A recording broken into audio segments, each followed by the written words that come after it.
Good afternoon. It's Friday the 24th February 2023, just after 1 o'clock. Welcome to UK Column News. I'm your host, Mike Romson. Joining me in the studio today, Patrick Henningsen. Welcome to the programme, Patrick. Great to be with you, Mike. And by video link, we've got Vanessa Beeley back from her trip to Aleppo. We'll be talking about that a little bit later on, but we'll start off today with, of course, it's the 1-year anniversary of the beginning of the special operation by Russia in Ukraine. A year of war, Russian military intervention in Ukraine. Western mainstream media will call it the Russian invasion of Ukraine. Moscow will call it the special military operation. Whatever you call it, we're a year in, Mike. So let's do a general assessment of what has happened and give some updates about what's happened this week. Things have really stepped up this week. I think the general consensus, Mike, is that something big is going to happen, or things are going to happen that are going to be very consequential. Right. Now. It seems like the appetite for this conflict is waning, especially in the United States. So that's going to be a big problem for the war effort. So you do mean in terms of the general public, because certainly not the political class? Oh, the political class as well. Oh, right. Yeah, the general public and the political class, especially on the Republican side, with the new Republican House of Representatives. So they're talking about auditing any money that's being sent or any funds that are being allocated towards Ukraine. They want a full audit. This is what some of the Republican House members and senators are demanding now. Right. So that's a big change. So from that point of view, it's not looking good on the military side either. It seems like there's an ammo shortage, as well as all sorts of just general running crisis for arming the Ukrainian forces there. So what have we got on that front? Well, before we get to that, we've got NATO claiming that or warns of donor ammunition shortages. Now, this has been more and more rhetoric from various commentators and politicians on this, and admission that they're actually running out. But what are they going to do about it once they do run out? That's the question. It is. Well, it's what Stoltenberg said, as you reported, I think, a few weeks ago. At the current rate, Ukraine's ammunition expenditure is many times higher than our current production rates. So they're having to empty out European or other NATO member stockades in order to keep the pace. One of the big arms manufacturers, coincidentally, Mike, in Europe is Serbia. Serbia is supplying ammunition to all parties in this conflict. So that's going to be a big issue. So there's a lot of pressure being put on Serbia. There's also Serbia's having to hold back quite a bit for its own supplies because tensions are ramping up there with Kosovo. So that could become a flashpoint. So again, very key country there, Serbia, in this whole matrix. But as far as the West is concerned, and the UK in particular, the insanity continues. Here's Ben Wallace talking about the question of jets. And, well, just have a listen to this. I think what we've done is said two things. One is we're going to start the process of training Ukrainian pilots for the long-term resilience of Ukraine on our fighter planes, because after this war is over, Ukraine will need to be able to defend itself, and giving them that capability is really important.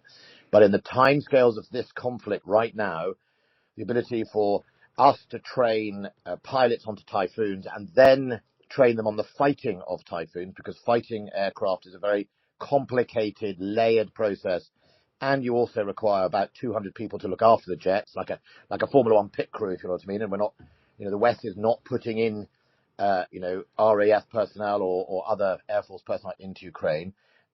So the other quick way that Ukraine can benefit from fighter jets is for those countries in Europe that have Russian or Soviet fighter jets, so MiG-29s or Su-24, if they wish to donate, we could use our fighter jets to backfill and provide security for them as a result, or indeed to backfill to allow them to have their own capability, because they are already configured to fight in a NATO way, where, of course, Ukraine isn't. So, that is just absolute nuts from, Ben Wallace's off his head. So basically, we backfill, so the MiGs and whatever else go to Ukraine, where they'll be turned into dust very quickly. And then the other question is, if we're training pilots, well, how long are those pilots going to last in theater? Actually, they're going to be shot down fairly quickly. So is that training of any value, actually, at the end of the day? That training takes years, Mike. Right. Years. Well, for our pilots, think about what it goes into learning those aircrafts and then being able to fly combat maneuvers in those aircrafts. It takes years. Right. So, I mean, this is all fanciful talk.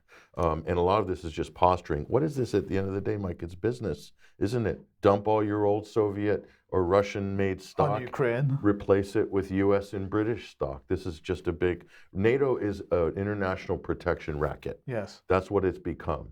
And so they're buy our stuff. They're not going to give those Typhoons for free to the European NATO partners. Are you kidding me? They're going to be paying for that. Absolutely. So yeah, this is just ridiculous. The conversation continues. Yeah, and it continues with Boris as well, who's trying to keep the pressure on in the UK, because I suspect there's probably a little bit of infighting going on within the UK.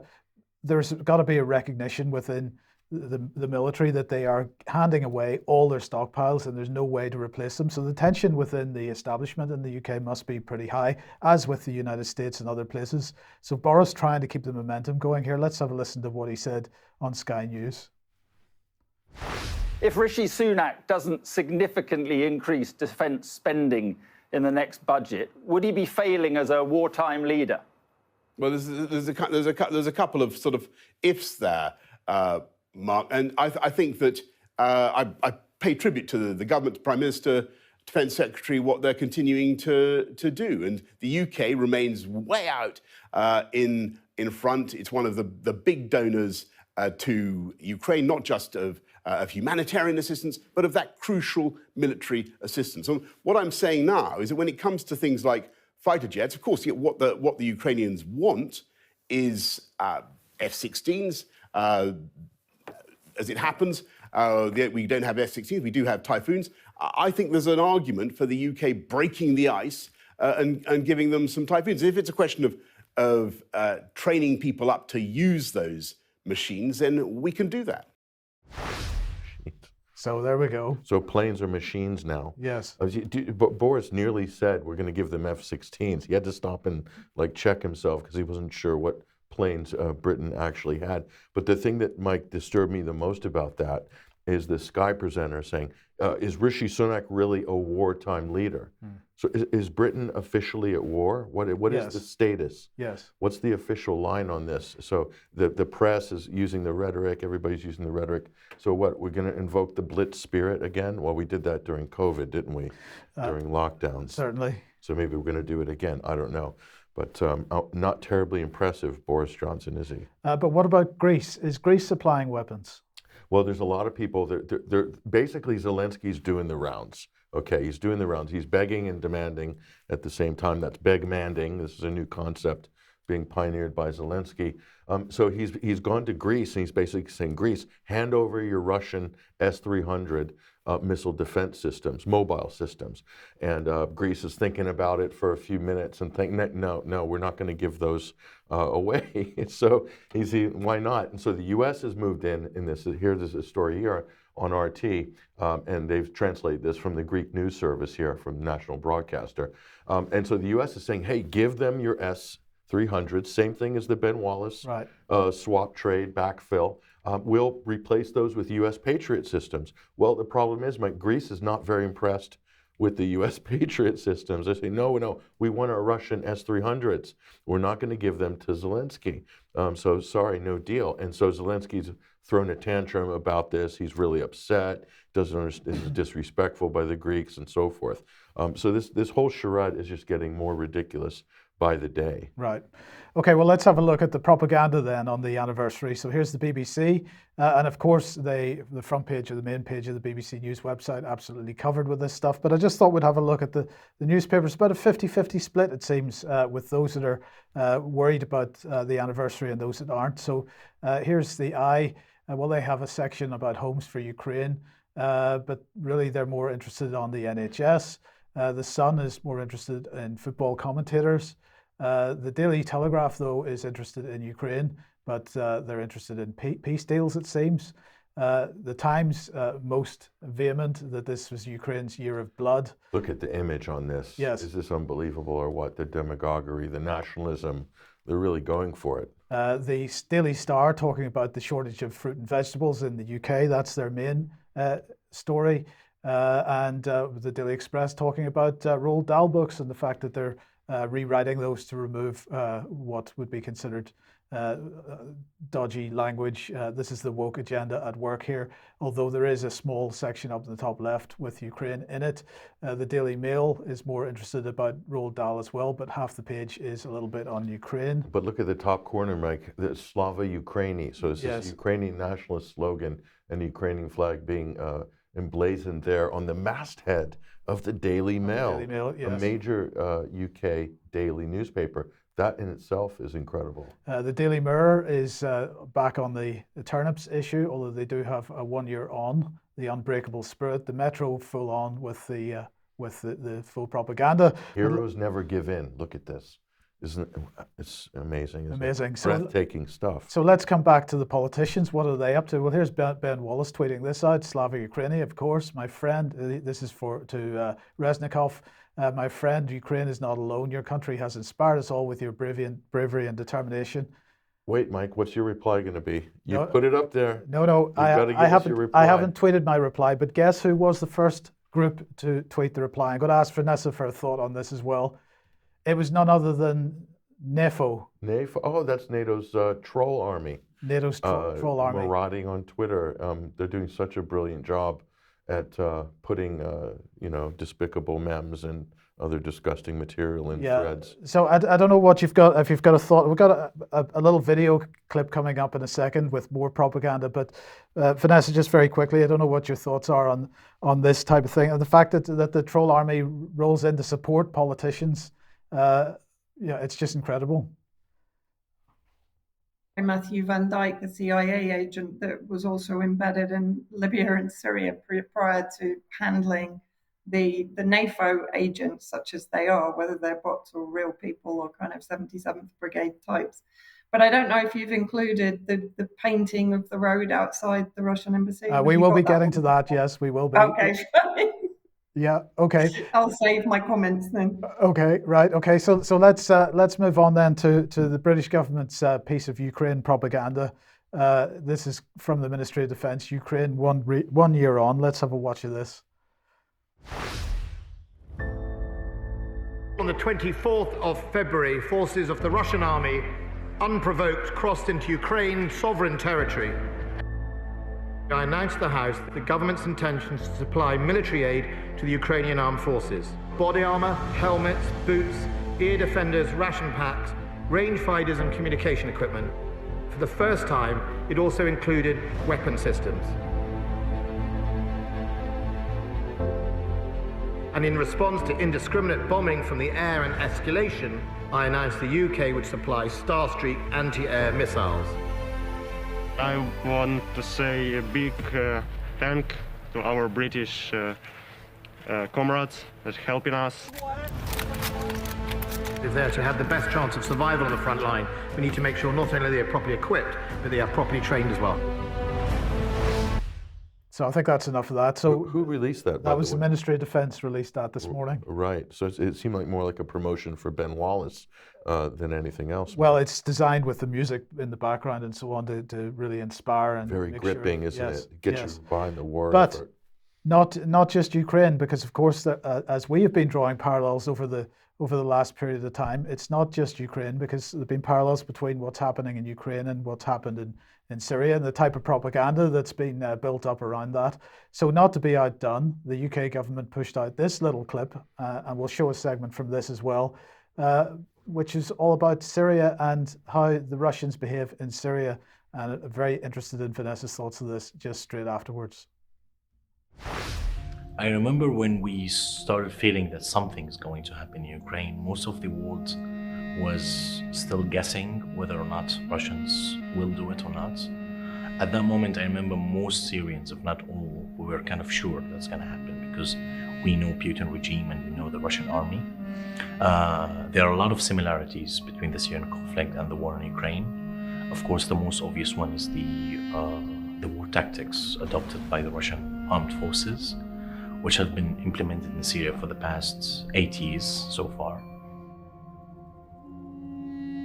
Accountability for me is justice for the victims and justice as defined by the victims.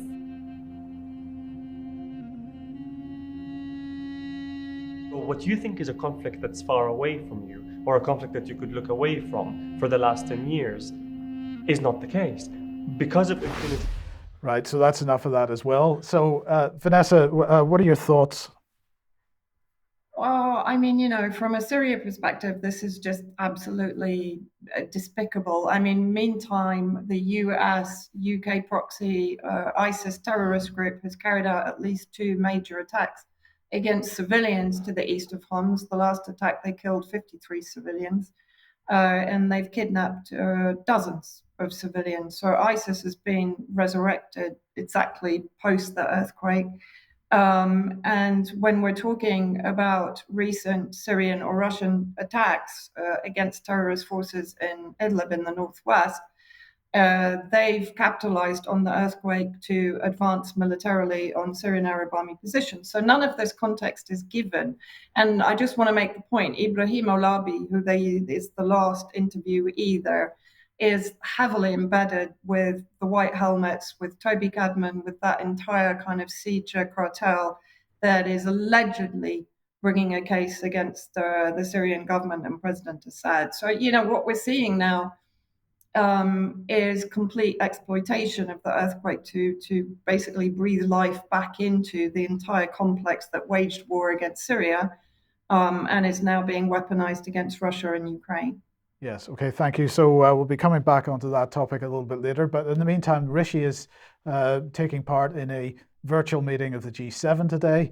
And he, of course, is going to be attempting to get more money, more arms for Ukraine, because they've got to beat Putin, basically, is what he's saying. This must be our priority now. Instead of an incremental approach, we need to move faster on artillery, armor, and air defense. These people are out of their heads, because where is this artillery, armor, and air defense going to come from? They've given it all away already. It's all posturing. So look, if the war ends, Mike, if the war ends in 6 months, they're just going to basically redirect this as building up Europeans' defenses to counter the Russian threat. So the whole thing is an exercise in the militarization, the rearmament of Europe. Okay, so he is finished off his little comment about G7 to the coming weeks will be difficult for Ukraine, but they'll also be difficult for Russia. They're overreaching once again. I don't see any evidence of that, but okay, that's what his claim is. So now is the time to support Ukraine's plan to rearm, regroup, and push forward. Total nonsense. In the meantime, then, yesterday, there was a vote in the United Nations General Assembly for an immediate end to the war in Ukraine. So they say the UN General Assembly on Thursday called for the ending of the war in Ukraine and demanded Russia's immediate withdrawal from the country in line with the UN Charter. So here's the result. And the result's quite interesting, Patrick. So 141 member states in favour, 7 against. Belarus, Democratic People's Republic of Korea, Eritrea, Mali, Nicaragua, Russia, and Syria. And then 32 abstentions. The abstentions are interesting because that includes China, Pakistan, India, and Iran, but actually quite a number of other countries, particularly in the global south. But there are also another 15 or so countries that didn't seem to vote at all, including Azerbaijan, Burkina Faso, Lebanon, Grenada, and so on. So it wasn't, in terms of in favor. So it's 141 versus something around 60. It's not exactly an all-out condemnation of the Russian position here. And South Africa as well. South Africa, absolutely. So the leading nations of Africa, of Asia, it abstained. Yes. So I mean, this is hardly. I mean, if you just go by the numbers, Djibouti and Dominica, and smaller countries, the big players, India, China, Iran, South Africa, these are not insignificant. No, and in terms of populations, that's a significant proportion of the planet. Yeah, it is. It is. So that's very telling indeed, Mike. Very telling. Indeed. So in order to try and take advantage of what the West is claiming is a successful vote, James cleverly is at the Security Council today, again attempting to bully people into rearming and so on, and condemnation of Russia. So it's good to see his colleagues are masked though behind him. Well, that may not be from today. That image. That may be from that's Barbara Woodward behind the beautiful Barbara behind him. But there's still a lot of people masked up. I noticed yes. in America recently. So Yes. So where does that take us? We owe it to the people of Ukraine to bring Vladimir Putin to trial for war crimes. This is more from Gordon Brown. We've covered the fact that he's pushing this campaign, and of course, it's not about Patrick. It's not about war crimes. It's about aggression. The act of aggression is the claim. This is the new deadly sin, isn't it? So look, a year on, Mike, and if they're talking about this, the West feel like they had success in the past with Slobodan Milosevic. And that sort of kangaroo court show trial in The Hague, that was an absolute abomination. Yes. When you look back at it. But this isn't all bad news for Russia, because when you have big leaders opining that they want to drag Putin into trial for war crimes, it pretty much means they've given up on any kind of a military victory on this. Right. And they're all running to the so-called international community to condemn him in some court somewhere, or rather in absentia. Is that where it's going to end up?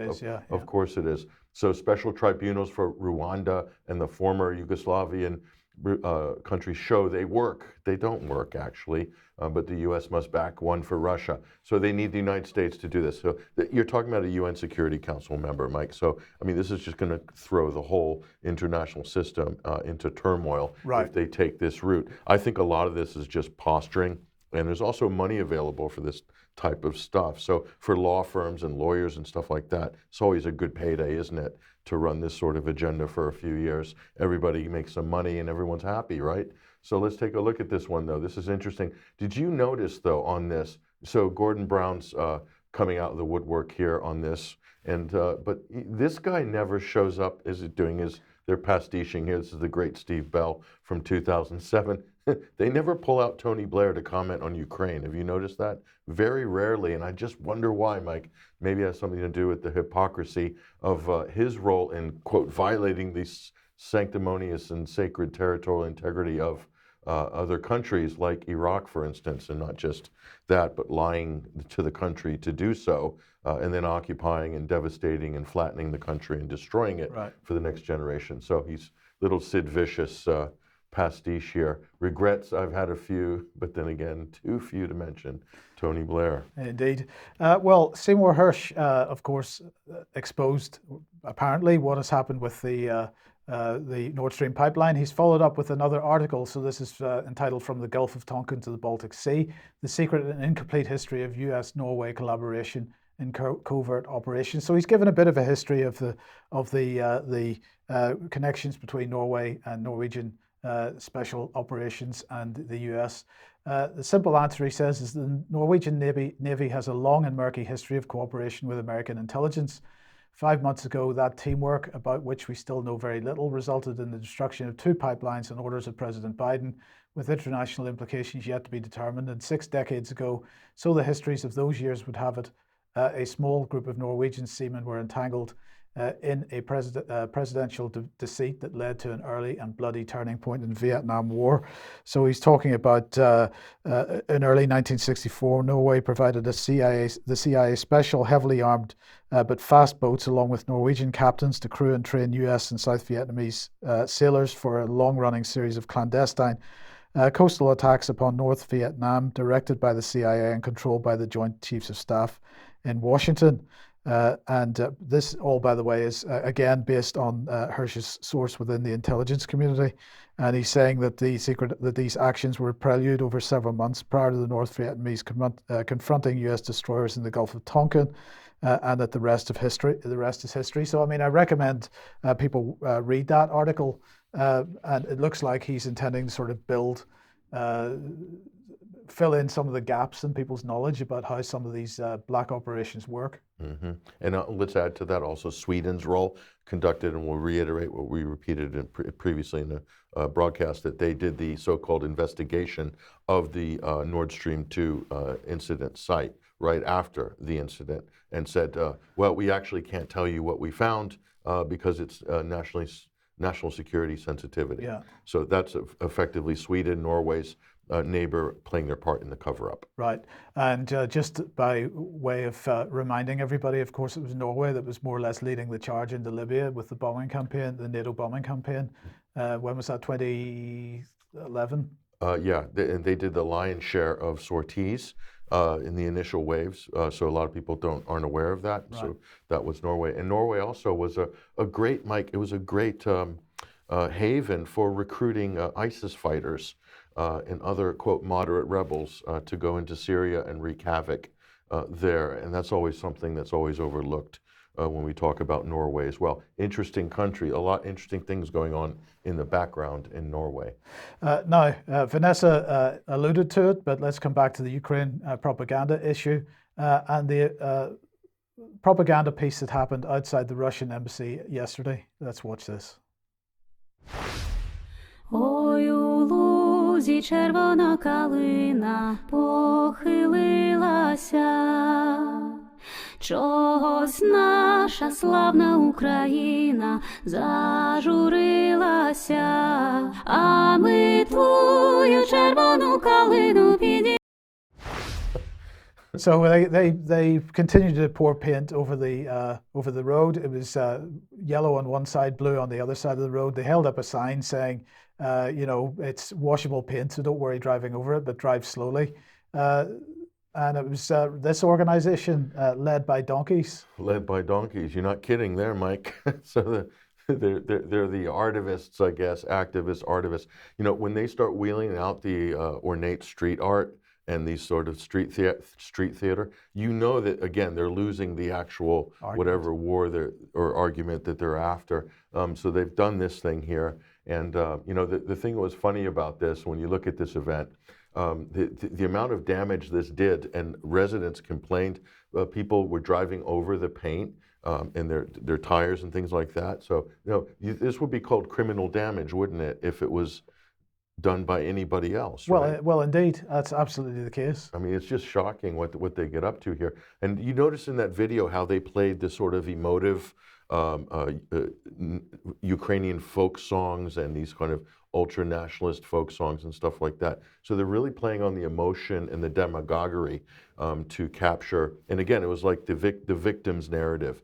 Justice can only be held or found by the victims. I mean, look at this. Look at the scene on this. So people were having to drive over this and so forth. So how is this acceptable? And what is the actual aim here? Led by donkeys? Yeah, you're not kidding there. Vanessa. Well, I mean, donkey is one of the worst insults in the Middle East, by the way. If you call someone a donkey, it's the worst. Of course, donkeys are rather nicer than this. But what is also incredible is, I believe, from what I've seen on social media, they were arrested after they finished their vandalizing. And as I pointed out on Twitter, if they had a brain between them, they'd have gone to the US embassy in London and painted a Syrian flag and demanded the end of the occupation there. But, when you're supporting Nazi affiliates in Ukraine, then I guess that's what you stoop to.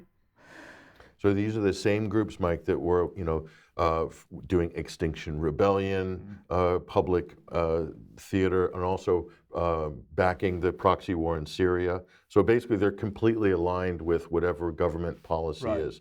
Which is why they don't get arrested till after they've made their point. Yeah, and they sort of portray themselves as some kind of opposition group, or it's ridiculous. It's anything but. So this is the establishment sort of street theater, agitprop sort of department at work, basically. Yes. Okay, and then let's come back to NATO then, and what are they up to? Well, this one beauty there, tweeted by NATO this morning. I absolutely love this. How could we not highlight this? Ukraine is hosting one of the great epics of this century, says NATO. What are they talking about here? And they've got this, this is a whole thread here, glorifying some embedded journalist, I guess.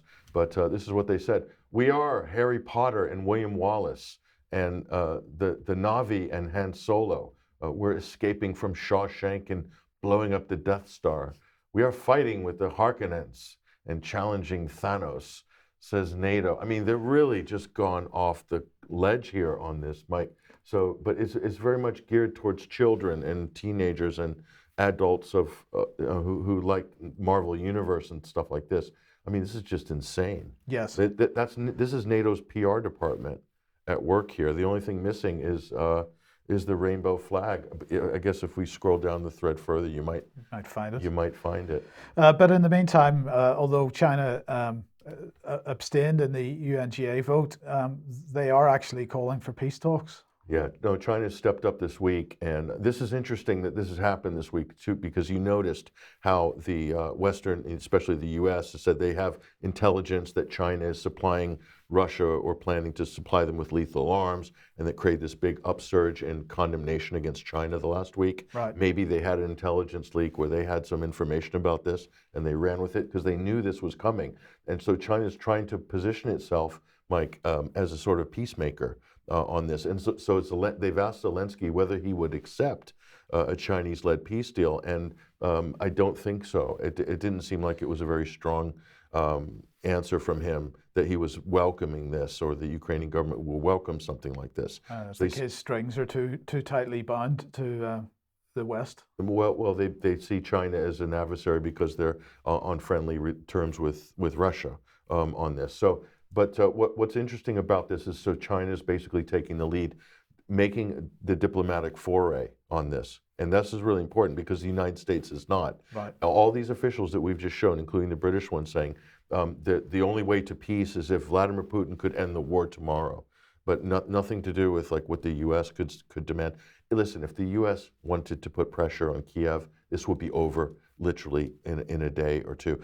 Donald Trump has now come out and said he would end this in a day or in a week or whatever. So he's come out also saying, calling Victoria Nuland and these people kind of warmongers.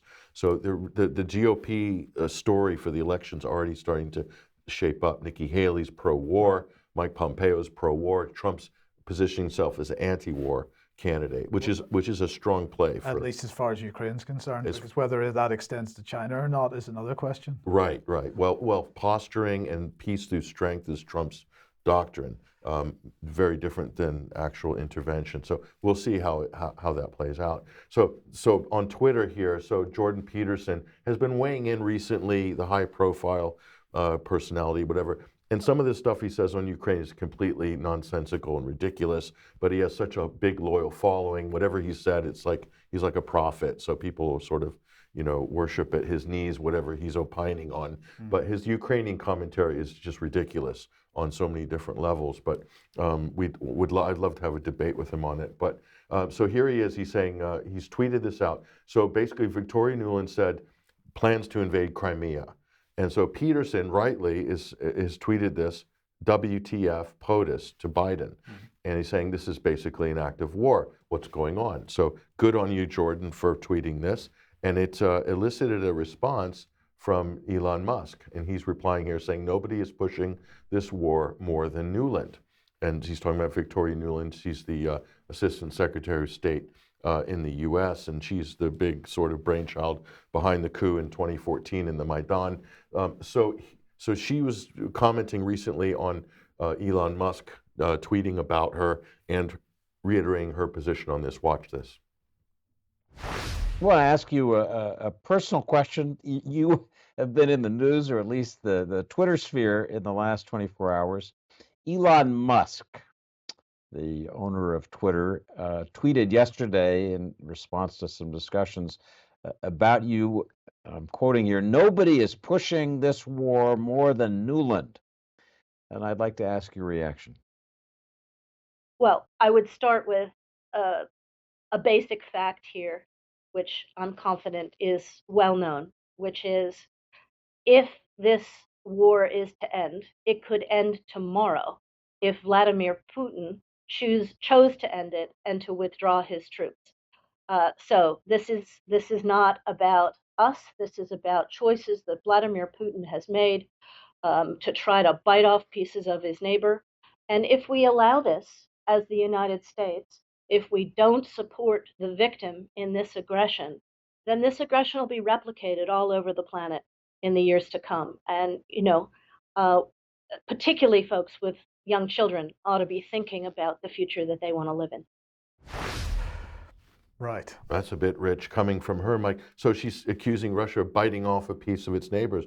Well, what about NATO biting off a piece of, breaking up Yugoslavia and then biting off a chunk of Serbia known as Kosovo? It's a NATO protectorate. What about Iraqi Kurdistan? That didn't exist before the no-fly zone after Gulf War I. Right. But it seems like the U.S. has been backing that piece biting off that piece. And what about northeastern Syria? I think the United States is attempting to bite a piece of Syria off. The list goes on, and I can give you so many different examples. South Sudan, you name it. So in Libya, they're still masticating Libya at the moment, still chewing it up. So Toria Nuland, very interesting character, isn't she?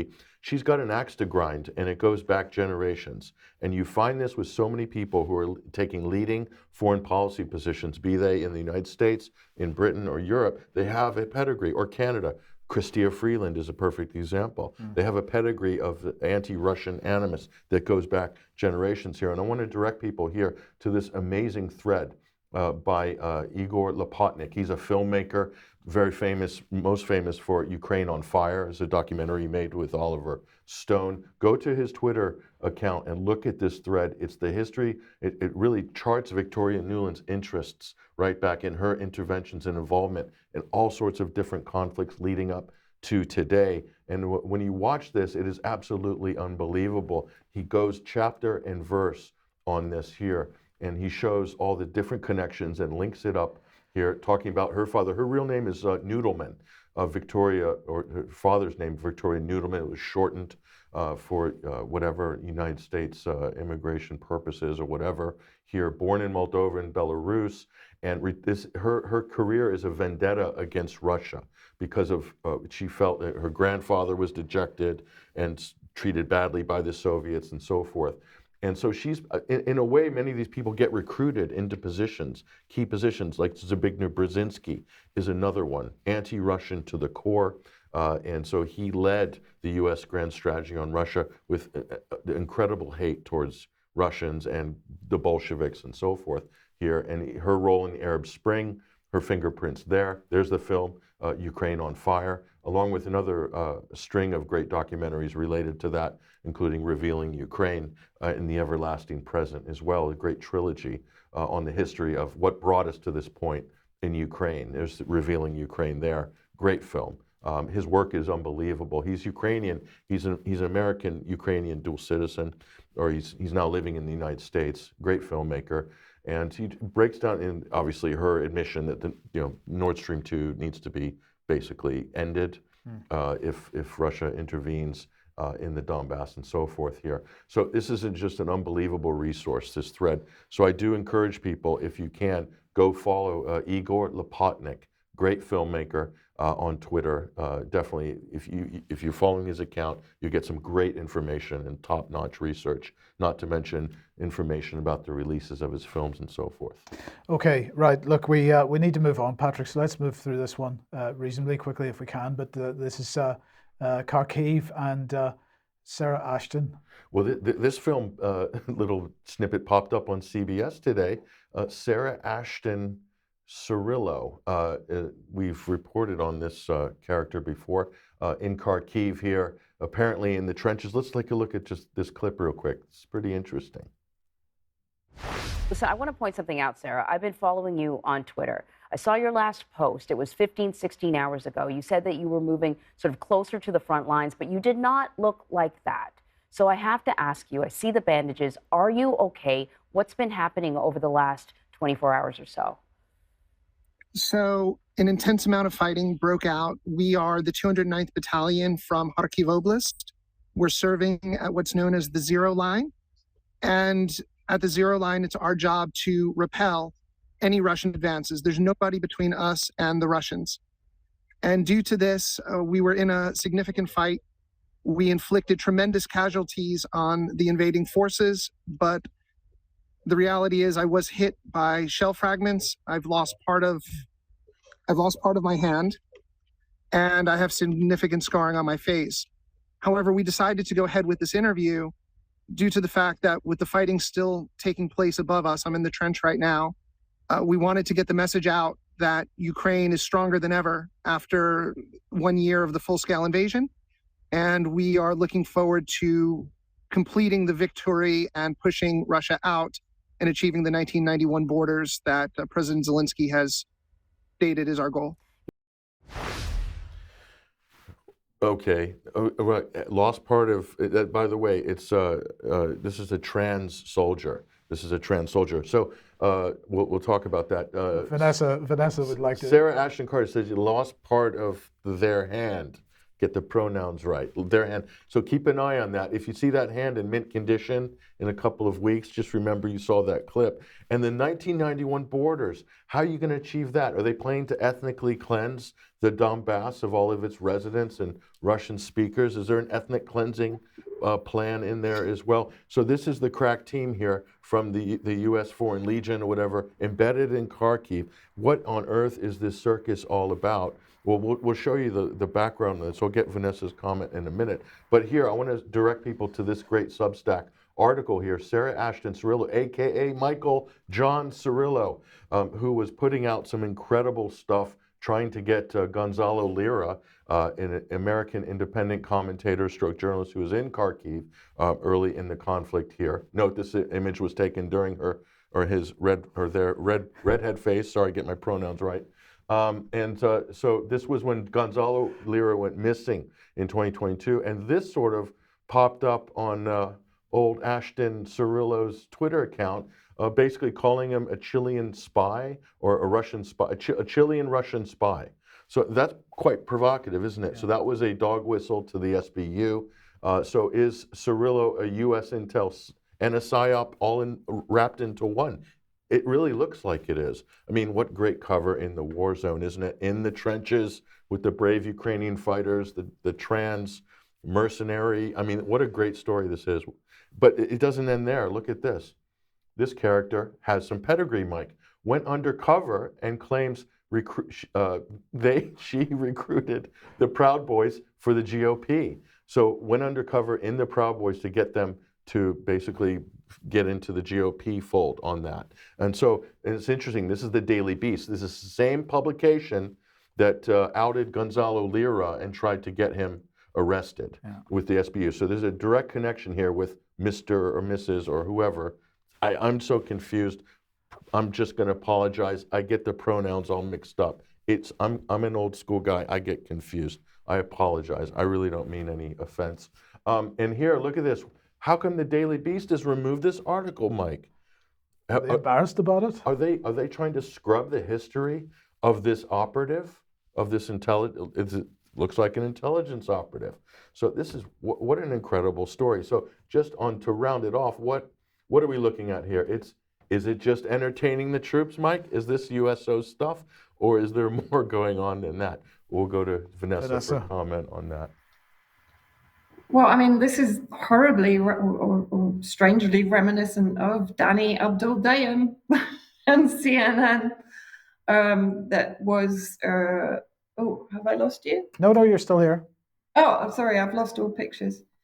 And his sort of wonderful dramatic reporting from Homs, which was later revealed to be completely staged. And I have to say that was the quietest trench I've ever seen. If he is supposedly on the front lines, that was quite funny. And absolutely no wide angle camera to show context at all. So it was a very tight shot, wasn't it, Vanessa? 9 out of 10, yes. It's a very tight shot, Vanessa, wasn't it? I was hoping they'd pan around the trench, right? See some of the brave soldiers, and it could have been in a broom cupboard for all we know. So I don't know if Sarah's watching. Please show us some more footage of that trench. We'd love to see it, just for information purposes. Indeed. Okay, let's move on. Okay, if you like what the UK Column does, you would like to support us, please head over to community.ukcolumn.org. There are options to help us out there, and that'd be very much appreciated. You could pick something up at the UK Column shop, but please also do share anything you find on the various platforms. And Vanessa, we just wanted to begin your segment with this petition about lifting sanctions on Syria. Yeah, I mean, basically, obviously now the EU has followed suit with the US and ostensibly lifted some sectors of the sanctions on Syria and under the Caesar Act, which of course penalizes countries that comes to the assistance of Syria. But to be honest, they're relatively meaningless. They're only lifting for 6 months. They're refusing to work with the Syrian government, just as the US did. So I know this is up at change.org, which is not one of my favorites because it's a large part of the sort of billionaire complex influencing cartel. But please sign it because we're only 6,000 signatures off the 35,000 required to actually, I think, put this through in Parliament. So please do sign it, regardless of where it's been published. Okay, so let's move on then to the white helmets. Yeah, I mean, you know, I was actually talking to Corey Morningstar, who put me on track to investigate the white helmets. I think she wrote about them originally in 2014, 1 year after they were established by British military intelligence operative James Le Mesurier, employed by Analysis, Research and Knowledge ARC group that's headed up by very probably an MI6 operative, Alistair Harris, who's operating in a number of countries around the world on behalf of the British government. And we were both talking about the fact that we're suddenly, post-earthquake, seeing wall-to-wall propaganda resurrecting the white helmet brand that, of course, had been extensively damaged by Syrian civilian accusations, including theft, murder, torture, detention, being embedded with armed groups dominated by Al-Qaeda, organ trafficking, child abduction for presenting their chemical weapon staged events. And of course, they were proven to be staged after the Duma 2018 chemical attack, when the OPCW dissident inspectors who were on the ground pointed out that the events at the medical center in Duma were staged, as I had already confirmed visiting the medical center days after the alleged attack. So the brand itself had been, we thought, irreparably damaged. They tried to revive it in Ukraine. The white helmets go to Ukraine. That didn't really work. In fact, it really worked against them, because people then started to affiliate them with the Nazi elements in Ukraine, particularly with the mercenaries going from the northeast of Syria into Ukraine to fight alongside the Azov and Aidar battalions. And also, of course, more recently, the influx of ISIS from Syria into Ukraine to fight alongside the Ukrainian forces, such as they are now. But suddenly, after the earthquakes, or the two earthquakes, major earthquakes that hit Syria on the 6th of February, we've seen, I mean, it's like Groundhog Day. We've gone back to the 2013 promotional material, wall to wall across all media outlets. Who are the white helmets? The same kind of copy-paste Syria campaign narratives that were produced back then. Who are they? Volunteers, 3,000 volunteers, saving 115,000 lives in Syria, et cetera, et cetera. But what I want to focus on today is the fact that here in Syria, we see that the West collectively, and their allies in Israel and the Gulf states, namely Qatar and Saudi Arabia, are capitalizing on the humanitarian tragedy, on the earthquake, to effectively revive the military war against the Syrian government. I mentioned attacks carried out by ISIS.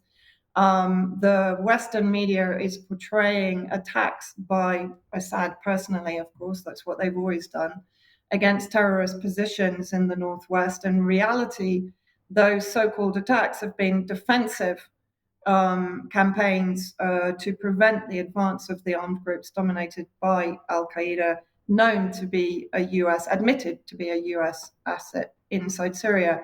And so the white helmet resurrection, in my view, is part of this drive to rearm, re-equip, refinance the armed groups in the northwest to lead a military campaign alongside ISIS in the northeast, central Syria, and the southeast, and bolstered by the latest Israeli aggression on the 19th of February around 1 a.m., when they attacked various sites in Syria, including a number of sites in Damascus, killing 5 Syrian civilians, injuring dozens more, damaging the Damascus citadel, archaeological institutes, destroying historical documents, a UNESCO heritage site in Sweda to the south of Damascus, 300 kilometers away from the US military base in Al Tanf. So what I'm trying to say today to people that are not aware of who the White Helmets are and who may be getting pulled into funding the various donation sites that are associated with the White Helmets, I want to try and point out how this uptick in funding has come as a result of the earthquake. So in other words, the earthquake is being exploited by the West. While, of course, they're maintaining to a large degree the majority of the sanctions against the bulk of the Syrian population, the 80% living under the Syrian government protection. So first of all, let's have a look. I'll run through quite quickly. And I've only really taken a small percentage of the funding campaigns that are out there linked to the White Helmets. So first of all, we see Secretary Antony Blinken. Today, I'm announcing plans for additional $100 million to provide life-saving aid in Turkey and Syria. And I have to say also, when they mention Syria, they're talking about northwest Syria. They're talking about the pocket of Syria that is controlled by Al-Qaeda or Hayat Tahrir al-Sham, and Abu Muhammad Jolani, the head of Hayat Tahrir al-Sham, who, by the way, refused the convoy of 14 trucks of humanitarian aid that came from Damascus through southern Idlib. And after a week of negotiation between Syrian Arab Red Crescent, the UAE, and the armed groups dominated by Jolani, Jolani put out a statement saying that he wouldn't legitimize the internationally recognized Syrian government and he wouldn't accept the aid. Activists on the ground told me he was asking for $10,000 per truck for it to enter Idlib to bring aid to the Syrian people under their occupation. So Blinken basically goes on, this is all part of this kind of rebranding or cleaning up of the White Helmet brand. So here he states that he's honored to meet representatives of the Syria Civil Defense. Of course, we know they're not the Syria Civil Defense. The real Syria Civil Defense was established in 1953 in Syria, and it's the only recognized Syria Civil Defense by the International Organization for Civil Defense in Geneva. Added to the US, so Blinken talks about 100 million, which will be distributed, part of it through US aid. We have Germany offering 30 million euros for NGOs. We assume among those will be the White Helmets in the Northwest, again, controlled by Al-Qaeda. Samantha Power, who heads up US aid under the Biden administration, is talking, look at the second part of her tweet, 85 million in funding. And of course, she had a conversation with Raed Saleh, the head of the White Helmets. And so we know that much of this funding will in effect go to the White Helmets. The White Helmets putting out their thank you tweet to Samantha Power. The USAID Bureau for Humanitarian Assistance lead photographed alongside White Helmet management. And I have to say, all of this money, to our knowledge, is coming into bank accounts in Istanbul that are managed by the three directors of the White Helmets, Raed Saleh, Farouk Habib, and Munir Mustafa. And of course, we would like to have some transparency on how this money is going to be distributed into the Northwest, which, as I keep saying, is under the control of Al-Qaeda, again, from Samantha Power. So she very kindly adds on an additional 5 million to assist with rescue equipment, fuel for life-saving operations, and crucial support for ambulance networks. We'll come on to that later. Interesting here, I just want to point out, look at the uniform and the branding of the White Helmets. We're going very much towards kind of EU, UK fire brigade insignia. And notice, of course, that everything is in English, despite the fact that they work in an Arabic-speaking environment. Ambassador Linda Thomas-Greenfield, the United States representative for the US, is talking about the decision to open 2 additional border crossings. So again, this is related, in my view, to the uptick in military support for the armed groups. and the revival of the military campaign to topple the Syrian government while Syria itself is at its most vulnerable. Qatar, which of course originally put in around 3 billion into supporting regime change in Syria from 2011 onwards, and whose media was responsible for much of the propaganda that demonized the Syrian government. Now, interesting that they do actually state that they're going to support the operations of the White Helmets, but they're a little bit coy about mentioning the amount.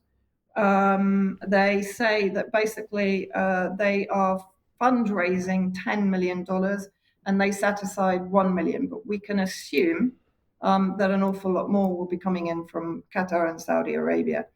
The Canadian government will provide an initial 10 million in aid to Turkey and Syria. And Denmark, alongside the UK, krona 20 million to the Syria Civil Defense, so again going directly to the White Helmets. And I think that's around 2 million, I think, sterling, and a little bit more than that in dollars. The UK government, not to be outdone, commits to additional funding to the White Helmets to support search and rescue in Syria. The White Helmets thanked the British delegation, which was headed up by the Right Honourable Andrew Mitchell, who's the Minister of State for Development and Africa. Of course, he was honoured to meet the White Helmet heroes involved in search and rescue operations in northwest Syria. They've released an additional 4.3 million pounds. The UK Foreign Office funds the White Helmets year on year, 2.2 million minimum, and I believe that 4.3 million has just been increased to 5 million. I'll do a summary of all the funding so far at the end, but then let's get on to what I call the kind of billionaire complex influencer cartel. Choose Love, which was previously Help Refugees, has had a target of 4.164 million to raise for the White Helmets. I recommend everybody goes to the UK column article, White Helmets and Hollis Systems, the grotesque militarization of humanitarianism in Syria, where you will find a lot of information about Choose Love or Help Refugees as it was previously. This rebranding of these NGOs or the members of the NGO complex is very common when their reputation is tarnished. The rebranding happens, just as, of course, it did with Al-Qaeda in Syria multiple times. Then we have Avaz, instrumental in funding the war campaign against the Syrian government from 2011 onwards. I mentioned Danny Abdul-Dayan before. If people remember back in, I think it was 2012, Avaz had the Smuggle Hope for Syria campaign, which raised over 2 million to equip the so-called citizen journalists who produced much of the early propaganda before the White Helmets took over. So the latest Avaz campaign, I also want to draw your attention to the language that's being used by the media and by these funding campaigns. It's doomsday in Turkey and Syria. I've seen this across multiple media outlets. Avaz, again, pushing the very familiar tagline on the White Helmets, one brave group of Syrian volunteers is already responding, literally digging people out of rubble with bare hands. Pay attention to that sentence. The White Helmets are the best hope for people in parts of Syria. Well, they omit the fact that it's the part of Syria that contains the majority of Al-Qaeda and affiliated armed terrorist groups, including the Uyghurs from China, Chechens, Saudi Arabians, Afghanistani, Turkistanis, etc. And then they are crying out for rescue supplies, fuel, and emergency shelter. And our movement could provide it in hours. That's interesting. Avaz could provide materials for the White Helmets in the Northwest. Now, you'll also be seeing, and that's where I really want to draw people's attention to this, you're going to be seeing a lot of images like this. White Helmets holding children aloft, a lot of cheering and shouting, and a lot of cameras, a lot of mobile phones.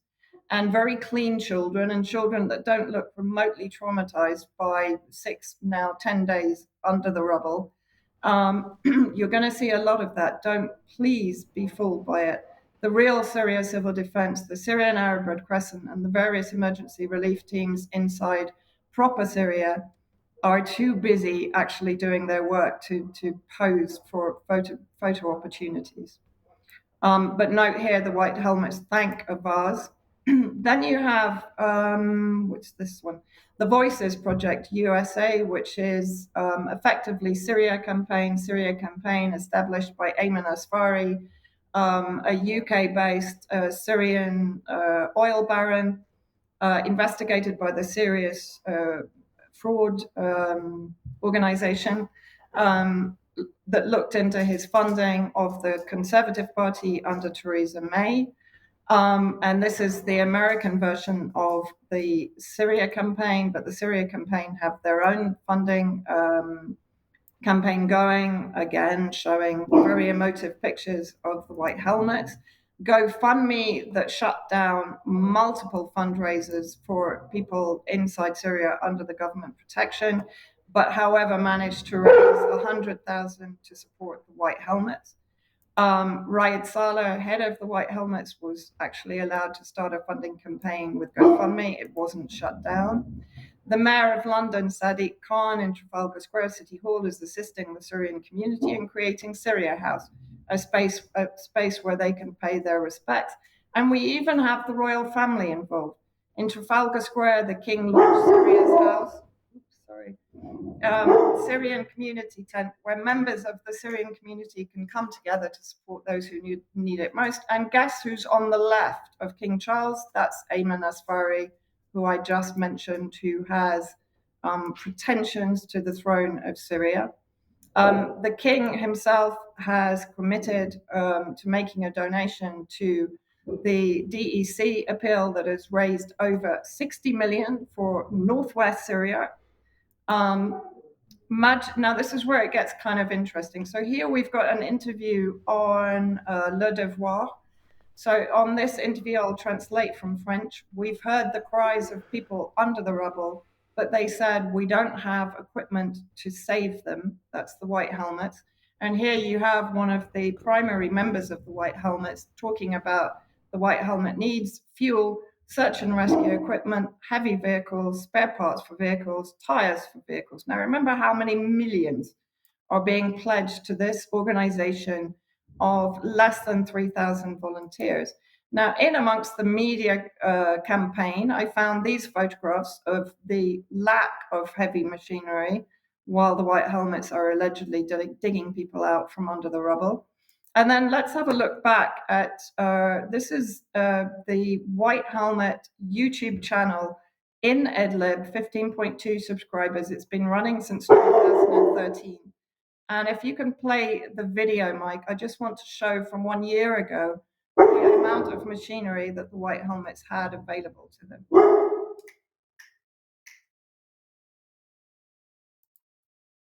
And one point that I want to make during this video is the White Helmets operate with an annual budget from their various sponsors in the West and in the Gulf states and Israel on 35 million per year. The real Syria Civil Defense, 10,000 volunteers across 80% of the population of Syria, have an annual budget of 50,000. While the White Helmets have all of this equipment, and while the White Helmets had in fact stolen equipment from the real Syria Civil Defense when they occupied areas where the real Syria Civil Defense operated, in Aleppo, for example, I spoke to one of the captains of the Syria Civil Defense, the real one, and he told me that for 44 collapsed buildings, they only had 7 machines to actually help them dig people out from under the rubble. So this gives you an indication and a comparison between the two organizations, one funded by the West in order to destabilize the country and criminalize the Syrian government, the other, the genuine Syria Civil Defense that is working for the Syrian people. So I want to look at this very quickly. This is the Syria Regional Program for US Aid, final report 2020. And note in the small print at the bottom that US Aid and now the British government siphon their funding not directly to the White Helmets, but through Chemonics International. And let's have a look. So this was since 2013 to 2020. I've circled in red. So 40%, 46% of the funding, 25.2 million, went to the supply of heavy equipment for the White Helmets. So these claims that they don't have heavy equipment available are false. And so therefore one has to ask, where are the millions going? And let's just do a quick recap of what I've talked about. So Blinken talked about 100 million, part of it via US aid. And we also have to remember US aid's connections to the CIA. Germany, 30 million euros, so $31.7 million. US aid, 85 million, plus an extra 5 million for the White Helmets. Denmark, in collaboration with the UK, 1.9 million. The UK Foreign Office, we think we're up to about 6 million now. Choose Love, in dollars. Choose Love, 4.8 million. DEC, that I mentioned that the King Charles is going to be donating to, $72 million. Qatar, at least 10 million. So the total is 316 million so far. And as I said, I've only scratched the surface. I've not looked into the EU, the UN pledges, etc. And the White Helmets, 20 million minimum. So their annual budget is 35 million. They're getting that anyway, one assumes. And here we have 20 million on top for 3,000 volunteers that already have all the equipment they need to dig people out. So why is this money needed? And just a quick reminder from John Pilger, award-winning journalist and filmmaker. As he said, I think in 2016 or 17, the White Helmets are a complete propaganda construct. And he also mentioned they're working alongside Nusra Front, which is Al-Qaeda in Syria. Yes, indeed. And just to reiterate what Vanessa said, people need to just understand all of that money, we're talking about 300 million, maybe 20 million for the White Helmets, but that 300 million all going to one small, tiny part of the country of Syria, mainly Idlib, which is become the second Islamic state. What ISIS had ambitions to create, they've actually created in Idlib. People need to understand that. That's where all that money is going. It's not going to Syria or the Syrian people throughout the country. That's just the important takeaway there. Okay, so I would encourage everybody to go have a look at a website, which is FCDO Spending, fcdospending.ukcolumn.org, and you can have it's searchable. Have a look for how much money has gone to Chemonics, which Vanessa mentioned. If you search, there's a drop-down list. You can choose Chemonics from the list. Have a look at the money that's gone to them, and maybe some people would like to put in some freedom of information requests and find out what that money was spent on, because although the FCDO does tell us who they gave money to, they don't tell us what that money was for, and that's absolutely critical. Okay, Vanessa, thank you very much for that. Now let's move on then to cyber. And well, here we are. Here's the Ministry of Defence. This is from last year, this particular video, but this is Europe's largest cyber warfare exercises, which are taking place at the moment. This is the 2022 version, this particular promotional video. So this is organised by a team of cyber specialists from the British Army. Defence Cyber Marvel 2 is the name of this year's event. And it's a culmination of more than 12 months of training, apparently, for 750 cyber specialists, including defence personnel, government agencies, industry partners, and other nations. So it was hosted in Tallinn, in Estonia, of course. 900 personnel from the British Army took part, from the Army, the Navy, and the RAF. And it ran for 7 days. Many teams were based in their home countries, but were virtually connected to cyber range controlled in Tallinn, Estonia. Enabling more countries to take part. So that was all very exciting. So that's what the British military's been up to, running cyber campaigns and so on. This was an exercise, but of course exercises are there to train for the real thing. In the meantime, the British government is running the is attempting to get the online safety bill through, and we are making the point that this equals mass surveillance. So it'll come as no surprise to anybody that if encryption technology, end-to-end encryption technology and messaging applications is to be made illegal, as it seems to be, or at least backdoors are going to be required under this legislation, which would enable these kinds of cyber activities to take place and government to track what people are doing. Well, Signal, the main sort of, or what many consider the most secure messaging app of the lot, have said they will remove access to the Signal app to anybody in the United Kingdom because they will not be complying with UK legislation on this. WhatsApp say they will not be complying with it in any case. So we will see. This looks like it's going to become quite a fight, Patrick. Not just surveillance, but censorship as well. Yes. The online safety bill, we might add. Right, now let's just move on to energy. And well, here is Alison Rose, who is the Group CEO of NatWest. And she has been named the co-chair of the Energy Efficiency Task Force in the UK, and that's going to spearhead efforts to reduce the UK's energy consumption and so on. So look, here's a little bit of video because they held an event and Jeremy Hunt was speaking at it. He was very excited to be speaking at it. He confirmed the appointment of Alison Rose as the chief executive or co-chair, of the Energy Efficiency Task Force. So this event took place at Plexel in the Queen Elizabeth Olympic Park, and it was called Treasury Connect Green Industries. It was aimed at expanding the possibility of the green energy sector and so on. But anyway, look, Alison Rose, of course, chief executive of NatWest, who don't really have the best reputation in terms of banking in general. I suppose she's there to try to clean it up. But she just gets paid by NatWest, by the way, £5.2 million a year, with a cash bonus on top of that of $326,500. So clearly she needs another job, Patrick. But NatWest themselves not shy of scandal, of course.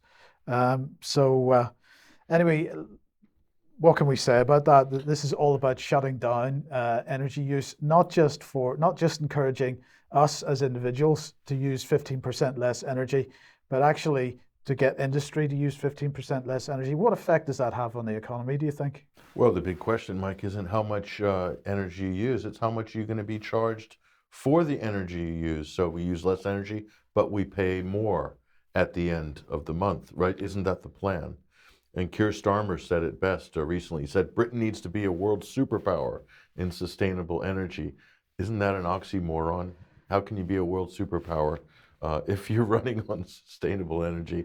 I can't see how those two things can coexist. Well, that's a very good point. So let's just put this on screen because as the Chinese owners of British Steel basically saying that if energy prices don't come down, they're going to have to reduce the quantity of steel that they produce in this country. They're going to have to reduce the number of people working for British Steel. Of course, if the aim here is to cut industrial energy use by 15%, what effect is that going to have, as I say, on energy? Well, the effects are already being hinted at in the headlines. The effects are already hitting, Mike, the supermarkets as well, because you talked about the fruit and veg shortage, and we apologize for not reporting more on that. Hopefully we can do more of that at UK Column. But Mike, one of the things that's causing the shortage of vegetables is during the winter greenhouse months in the UK, where they're growing stuff indoors. The companies, Mike, have had to shut off because it's too expensive. So they just left it offline. It's not profitable. So you've got lettuce and cucumbers and all these other staples that are normally plentiful on major supermarket shelves in the UK.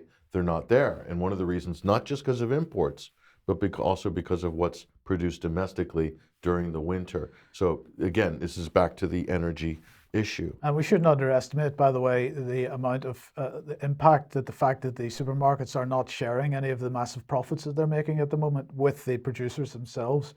So of course they can't afford the energy bills because they're not getting the supermarkets have cut their margins to the suppliers' margins to the bone. And it's back to what we said when this energy crisis began, Mike. We said the government is not addressing the cause of the spike in prices. They're looking for scapegoats. They're blaming Putin. They're not talking about the free-floating energy markets that Europe's running, a complete scam that's been just building up since 2000. And that's one of the reasons why we're at where we're at. Not just that, the sanctions against Russia, just general energy strategy by the UK and by Europe is completely bankrupt.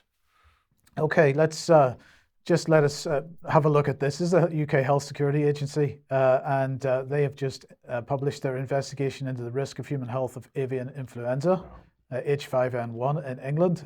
They have published their technical briefing, but let's just have a look and see what they're saying here. The latest evidence suggests that the avian influenza viruses we're seeing circulating in birds do not currently spread easily to people. However, viruses constantly evolve, and we will remain vigilant for any evidence of changing risks to the population, as well as working with partners to address gaps in scientific evidence. That's Dr. Meera Chand speaking on behalf of the UK HSA. Now, no matter what you think about that, that was their relatively measured publication, right? Let's look at how the Daily Mail reported this. Do you live near a bird flu hot zone? Interactive map reveals every case spotted in the last 12 months as officials drop COVID-style worst-case scenario models in case killer virus jumps to humans. So that's how the Daily Mail reported it. And look, they published a fantastic interactive map, and we can see the darker colors. We can see where most bird flu cases are. These aren't human bird flu cases, although the article implies that. But these are bird flu cases in birds, and therefore we've got to be extremely scared, Patrick. But look who's in the bottom right-hand corner there. Who's there? Do you think? Who's there modelling already, getting prepared for the next lot, and the Daily Mail promoting him as if he isn't a complete disgrace to the scientific community? Is that the mad modeler himself? It is the mad modeler himself. He is being promoted by the Mail again to push forward this. Neil Ferguson. He of foot and mouth fame. Hasn't he done enough damage to society? Foot and mouth, COVID-19, it isn't just, and well, anyway, the Mail. No level of failure goes unrewarded in this system. But how do they find those bird flu cases? Do they say that? I know how they find them. Take a wild guess. How do they do their biosurveillance on bird flu? Guess what tool they use? Well, they use PCR, but of course PCR tests. What they are actually admitting in some of the coverage is that not every case is actually. If you find a dead bird, it's just put down to bird flu. They're not actually testing every bird. No, a lot of this is done on supposition, and a lot of this is done on speculation. And I didn't add this story. I should have. My apologies.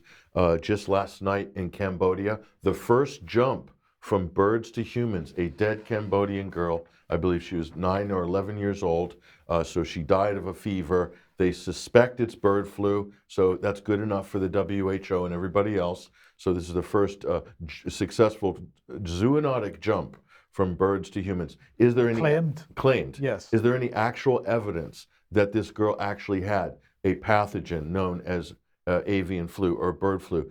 We looked and I searched and we haven't found anything yet. What we have found, though, is massive health problems socially in Cambodia due to poor water quality, lack of sanitation at local markets, and just general rancid food poisoning and things like this. It runs rife in Cambodia. But no. They tested a PCR positive case of a bird in a nearby conservation area who they suspect had avian flu after they ramped the cycle count up on the PCR test. But hey, so that's it. They made the connection.